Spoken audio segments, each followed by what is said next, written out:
Hello and welcome to the Mobile Fun YouTube channel. Today we're going to be taking a look at the OtterBox Defender for the Samsung Galaxy Note 8. So here's the case itself, still inside the packaging. So you can see there the design for Samsung logo. You've got the Defender, which is the most rugged in their in the OtterBox range for protection. You can also notice here the Screenless edition. That OtterBox seem to have gone down the stage of removing the screen just to ensure they've got sensitivity on the latest edge screen devices. Whether that's popular or not with consumers is we're yet to see. So you can see they state about drop protection, dust protection. It's got a belt clip holster included, and as all OtterBox Defenders do, we've got the multi-layer protection. So if we just slide this out of the packaging, we'll put the packaging to one side. So as always with the Defender series, they're quite bulky cases, but obviously through the bulk you also get a lot of protection for your device. So this is the belt clip, so you can clip that onto your belt there. You know, one of the things I do like about this as well, you can put the device in that way so the screen's completely away, so theoretically whatever happens the device screen should be protected, or you've also got the option of including it this way in the case so the device screen shows outwards, which then also allows you to use the feature which if you just clip that there actually becomes a stand, so you can pop it there and use it as a viewing stand. It doesn't tend to work very well landscape, as you can see, even with the weight of the device in. Sorry for portrait, but with landscape it works absolutely beautifully.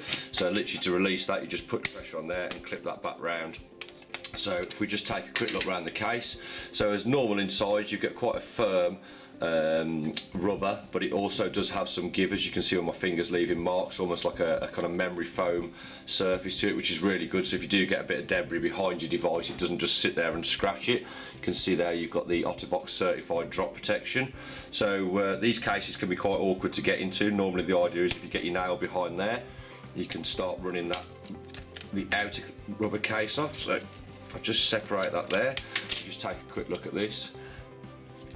So this is the part that really takes all the shock absorption. There's not really much rigidity to it. You can tell it's good quality and it's strong, but it's got quite a lot of give in it, so it absorbs shock. And then you've got this part, which is still two-piece, even without the plastic screen that we're used to seeing on OtterBox Defenders. So there's several clips around the side that you just have to kind of get your nail underneath. Once you've popped those open, we'll be able to get to the inside of the case itself. Quite fiddly doing it on camera, but it's nice for you to exactly see how it comes apart and all the different stages. So that's the kind of front part that locks on. This is where you place the device in. So you just want to make sure your device is nice and clean before you put it in there. So that sits in. You can see everything lines up. Again, this nice bezel here, that's going to help a lot with the fingerprint sensor. And then this part just literally clips on. Make sure all the clips are in. So each one locks in, and then that's the device that's held in the very, very firm part of the case, which locks the phone down. The next part is you just literally take the third part of the case and then you just work it all the way around. Kind of ignore those bits at first, just make sure they line up correctly, and then you'll start to feel the outer part of the case fitting into the lip. So once you've got all that part nice and smooth and in line, you can line these bottom two flaps up, and there we go, that's it in there. So I'll just give you a quick look around again. So there you can see the camera and fingerprint sensor. Like I said, that does give you quite an easy way to guide your finger. If you try and go too far, you'll feel that, so it naturally slides in, which is nice. As always with OtterBox cases, the buttons are very responsive. They do soften up slightly throughout use, but still more than usable at first. You get a clicking sound to reassure you that it's working. They've just left the S Pen part open there, so you can get full access to it, so it's nice and easy to get your finger in there. The dustproof side comes from having the flip open ports on there. Obviously the phone itself is already dustproof, so I suppose they weren't too concerned about leaving that part open. And then just the one hole at the top for the noise cancelling microphone. It is quite raised on the front screen side. I guess this is one of the reasons they've been happy to go without a permanently fixed screen protector on here. So you've got drop protection, try and give you an idea of how raised the lips are. So absolutely no worry at all about dropping our brand new 8 screen down. So some good confidence, as you always get from OtterBox products, which is nice to see. In your hand, it does make the device feel quite a lot bigger. The Note 8 is already quite a large phone anyway. The one thing I do like about these cases, they do add quite a lot of grip on, which makes you less likely to drop them in the first place. Obviously all the functions and everything will work as always. The one question we've had quite regularly is, will wireless charging work? I highly doubt it, but that's what we're here to test.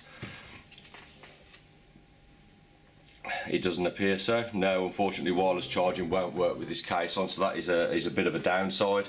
I was hoping that might pop up with something, but it doesn't look like we're going to get anything. No, so wireless charging officially doesn't work with this case. I'll give you a quick look at it with the holster on as well, just to give you an idea.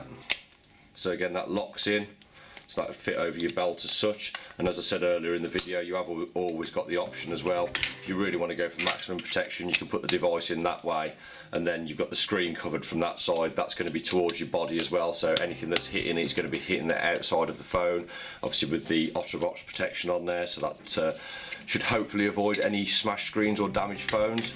So I'm quite a big fan of the screenless design. At least the sensitivity is retained, which is some, like I said earlier in the video, there's some problems that were reported on the earlier OtterBox cases, so they've obviously chose this route to avoid any issues like that.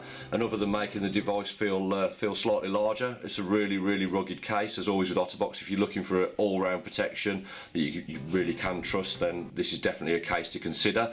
If you've got any questions, please ask below and we'll do our best to help you out in the comments. If you like our channel, please subscribe, and if this video has helped you in any way, give us a thumbs up. Thanks a lot for watching.